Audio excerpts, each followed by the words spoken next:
नमस्कार, स्वागत है आपका हमारे चैनल पर। मैं हूं आपके साथ शिप्रा सैनी। प्रधानमंत्री नरेंद्र मोदी के मासिक रेडियो कार्यक्रम मन की बात को लेकर अहम जानकारी सरकार की ओर से राज्यसभा में दी गई। उन्होंने बताया कि 2014 में मन की बात कार्यक्रम की शुरुआत हुई थी, लेकिन उसके बाद से राजस्व के रूप में 30 करोड़ 80 लाख रुपए से अधिक की कमाई इस कार्यक्रम के जरिए की गई है, जिसमें 2017 से 2018 में सबसे ज्यादा 10 करोड़ 64 लाख रुपए की कमाई हुई है। ये जानकारी सरकार की ओर से आज राज्यसभा में दी गई। तो आपको बता दें, मन की बात कार्यक्रम की शुरुआत 2014 में मोदी सरकार आने के बाद 3 अक्टूबर 2014 में की गई थी।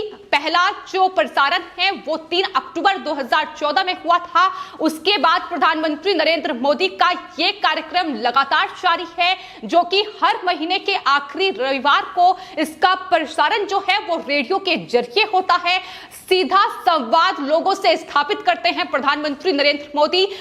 चाहे किसी भी वर्ग से बातचीत का तरीका हो, वो इस रेडियो कार्यक्रम के जरिए ही हुआ है। फिर चाहे वो किसानों से बातचीत हो, छात्रों से बातचीत हो, या तमाम देश के अलग अलग मुद्दों को लेकर भी जो प्रधानमंत्री नरेंद्र मोदी हैं वो इस कार्यक्रम के जरिए लोगों से सीधा संवाद स्थापित करते हैं। देश में चाहे खुशी का मौका हो या फिर कोई विपदा देश में आई हो, उस पर भी लोगों को समझाते हैं कि किस तरीके से हमें इस विपदा से निपटना है। उनके सुझाव देश की जनता सुनती भी है, और यही वजह है कि राजस्व के रूप में 30 करोड़ 80 लाख रुपए से ज्यादा की कमाई सरकार ने मन की बात कार्यक्रम के जरिए की है। हालांकि विपक्ष लगातार इस कार्यक्रम पर सवाल उठाता रहा है, क्योंकि प्रधानमंत्री नरेंद्र मोदी ने एक ऐसा जरिया खोजा है लोगों के दिलों तक पहुंचने का कि इस कार्यक्रम के जरिए वो हर महीने के आखिरी रविवार लोगों से सीधा संवाद करते हैं, लोगों तक पहुंचते हैं। उनकी बातें भी इसी कार्यक्रम के जरिए प्रधानमंत्री नरेंद्र मोदी तक पहुंचती है, और शायद यही वजह है कि विपक्ष को यह कार्यक्रम रास नहीं आया और लगातार विपक्ष की ओर से तमाम सवाल उठाए गए कि दरअसल देश में यह विपदा है, देश में ये मुद्दे चल रहे हैं, लेकिन प्रधानमंत्री नरेंद्र मोदी को मन की बात करनी है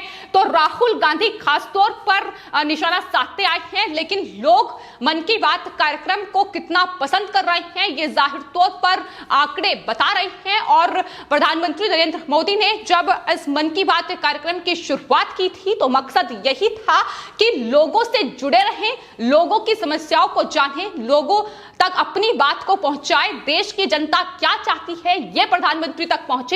और यही वजह है कि इस कार्यक्रम की शुरुआत हुई थी और उसके बाद से लगातार ये कार्यक्रम जारी है। आपको बता दें, मन की बात कार्यक्रम में 2015 में अमेरिका के राष्ट्रपति बराक ओबामा भी शामिल हुए थे, इसका हिस्सा वो भी रह चुके हैं। तो एक बेहद लोकप्रिय कार्यक्रम है जिसके जरिए प्रधानमंत्री नरेंद्र मोदी देश के तमाम मुद्दों को लेकर तमाम देश के लोगों को क्या राय वो दे सकते हैं, क्या राय उनसे ले सकते हैं, ये एक सीधा संवाद स्थापित करने की कोशिश इस कार्यक्रम के जरिए रही है। और यही वजह है कि विपक्ष की बौखलाहट लगातार मन की बात कार्यक्रम को लेकर देखी गई है। फिलहाल आपकी इस पूरे मामले पर क्या राय है, हमें कमेंट बॉक्स में जरूर लिखें और चैनल को सब्सक्राइब करें। धन्यवाद।